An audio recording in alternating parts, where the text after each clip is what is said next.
I want to say thanks to our fans that traveled to Tampa this past weekend. They certainly had an impact on us, made a great impression on our players, and they're very grateful for that. And looking forward to seeing a bunch of them, seeing all of them pack up Hard Rock this Friday night. But again, right to work, shorter week, I should say, for our guys, and we have an opportunity to open up conference play against one of our storied rivals. Can't say enough about them. I think we've seen enough tape to know these guys are as talented as anybody that we have faced, and then some, especially talented up front, very powerful, explosive, twitchy, top 10 in sacks in the country for a reason, and they're deep. They've got all kinds of, they play their base stuff, but they also have significant amount of exotic pressures in our high pressure organization. They're very organized. They're really good tacklers. On defense, they're long, a lot of athletic ability, a lot of speed. They do a good job on the back end, one of the top cover teams in the country, and then they're, again, complemented by awesome special teams, as Virginia Tech always is. And offensively, I think, you've all seen it. I mean, this is a team that returns 20, I believe, of 22 starters from last year's team. One of the favorites, not only to win the conference, but to be in the college football playoff. They're loaded. They're a loaded football team, and their quarterback is an extremely explosive, dangerous, accurate player, a great leader, and they're big, massive up front, great running game, explosive receivers.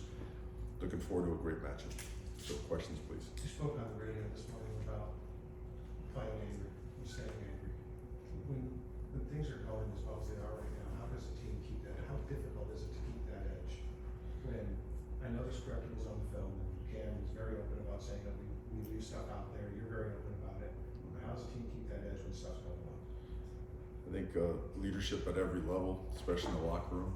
I think the guys have adopted that mantra because it kind of goes back to what they decided a while back. They felt like they've had enough. They've had enough of all this stuff. Been here for a couple of decades, and even though some of them weren't from here or didn't know much about it, they've learned it.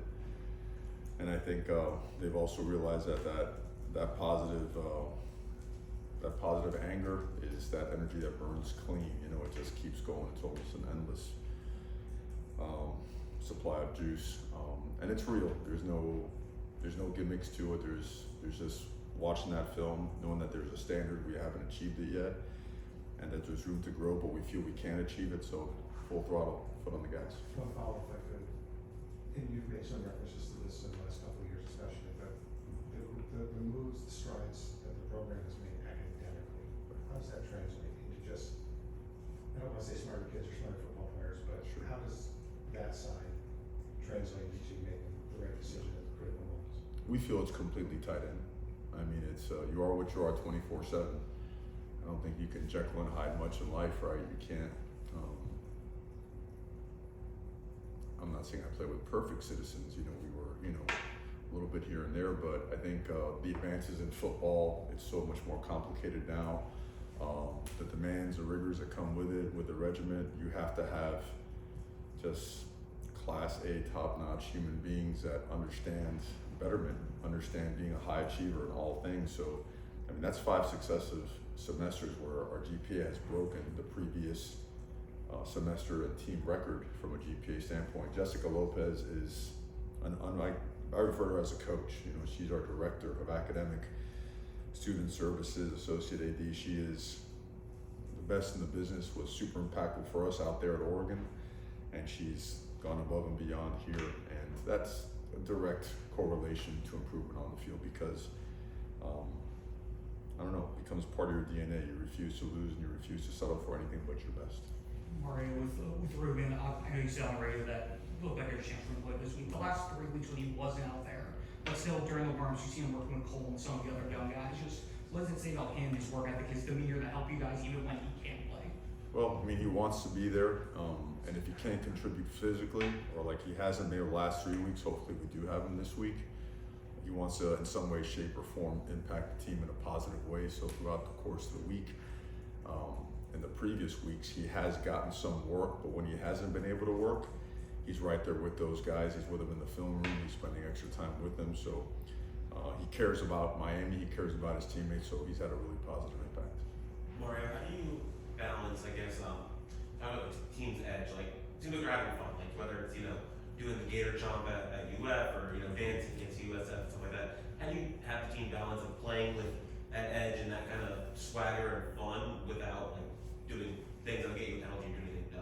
Well, I don't know. There's a balance. Just don't get penalized.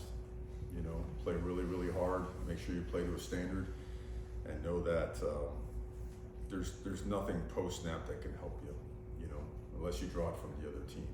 You know, and so you don't want to completely. Man, hard to find the word to use, but you know what I'm talking about. You want a team that really enjoys playing a physical brand, a very passionate brand of football that plays with great energy, that is relentless, and that plays for each other. You know, and get better at not going overboard, regardless of whether you're being antagonized or whatnot. Just keep playing football, play to the Miami standard. With the short week, what kind of this town obviously and fans acknowledging the play and noticing you guys, playing fun football, playing great football, top 10 football. How important is it for, to keep that atmosphere for fans to come pack the Rock now, especially in prime time on Friday? Yeah, I think they're excited. And you could feel it. You could feel it when we were at in Gainesville. That the swarm of people that were out there. And we felt it this past week. We looked to our sideline, and that was all orange and green. And they stayed there for the entire time. They really enjoyed it. I think they're witnessing a tremendous step for the program, one that we intend to continue ascending on. And I think they also get to see some really unique personalities and some special players that maybe haven't existed in Miami football in the last several years, and they're very personable, affable guys that love this community, that have done a lot of community service work, so their faces are very recognizable. There's a lot of local players on this team that were Little League legends that are now becoming prominent players in our program. So I think the bond of the University of Miami football team is, I think, revived and once again becoming very real with the community. And that's, it's a reason why I want to come here as a player, because when that thing reaches a certain level of strength and power, it's unmatched. It's a great thing for the community. It changes the demeanor of our city and our people. And just following up on what you said about having special players, obviously you can't name ACC Quarterback of the Week.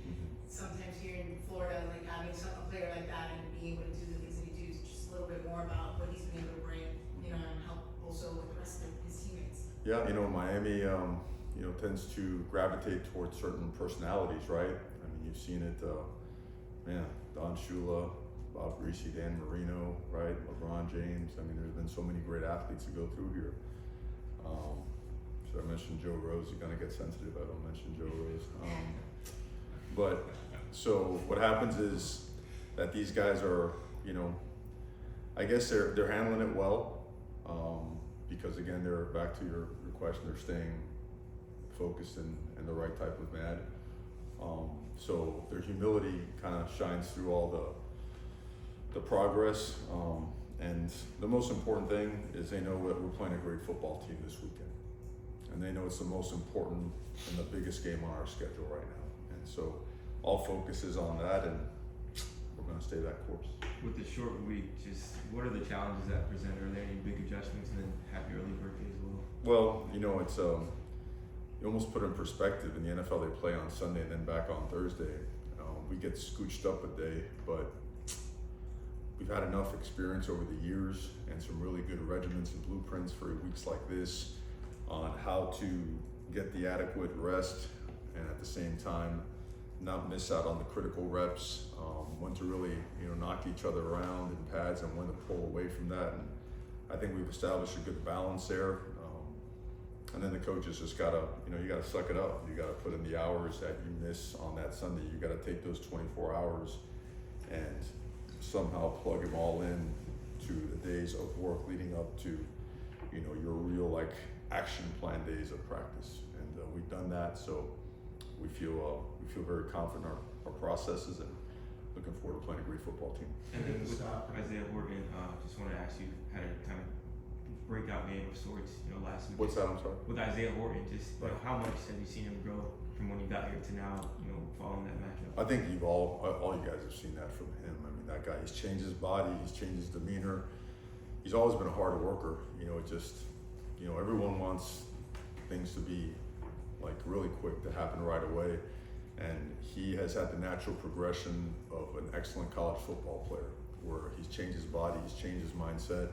He was, and I think it's neat for him, guys like that got here when things were rough and you had to go through it and you had to endure and you had to learn and had to eat the tough moments. That's invaluable. I always think those guys, their experience is more valuable for life and all the things that come with it. And he's been through that, and now he's seeing the benefits of having gone through that and having success. And he's another guy that's really, really hungry for more. So very driven guy, awesome family, just class A people that have raised an awesome young man.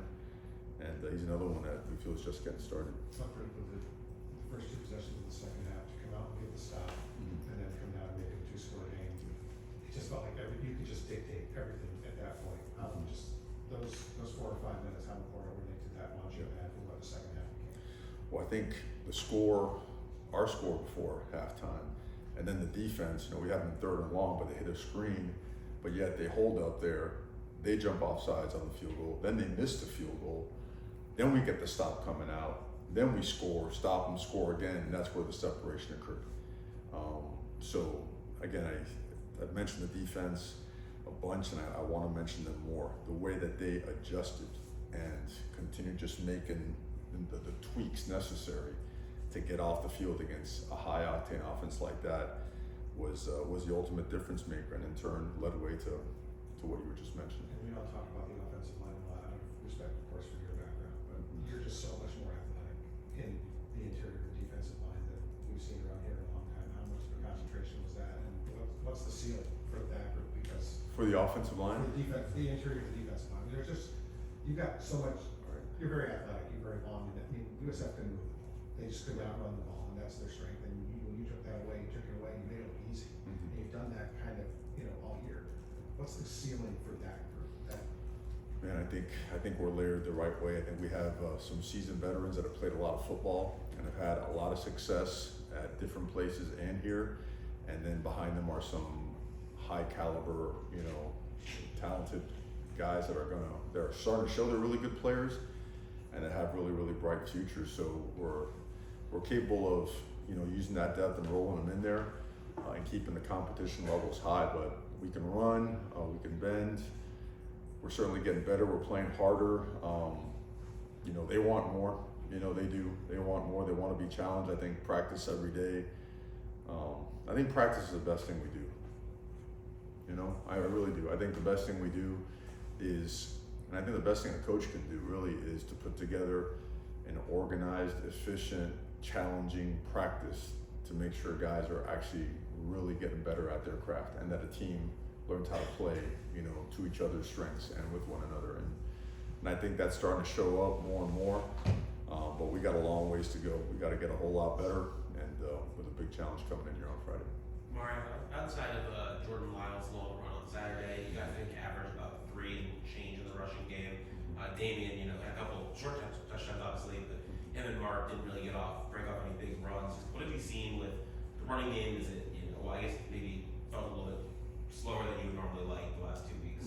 Well, I think especially when you compare it to the success of the passing game has been really, really explosive, and the running game has been solid to good, and we haven't had as many opportunities at it, but we're very confident in it. We've got good blockers, we've got good backs. I think we're really close to putting it all together, and there are some bright spots and some other times where you certainly want more. It hasn't been as flashy, but I don't think we're interested in flash. We want to win football games, and whatever it takes to make sure we move the sticks and score points, we're going to do. And just what have you seen from Matthew McCoy? Has taken over that role at left guard with Brian Rodriguez out. Put up pretty solid, grades on PFF. Looked pretty solid at that position. What have you seen from him? Yeah, that guy's tough, man. That guy's tough. That guy was basically a power forward that took on football and just started growing and eating and lifting, and just jumped into that O-line culture that Coach Mirabal does such an awesome job with, and has become just a very resilient, hardworking, completely bought in, get after you every single play, athletic, bendy, twisty guy. This guy's got a big, big future, man. This guy is, if you could sign 3 Matt McCoys every single year. It's a home run. The guy is from top to bottom, inside and out. It's exactly what you want. Awesome family, awesome parents. He's probably the third best athlete in his family.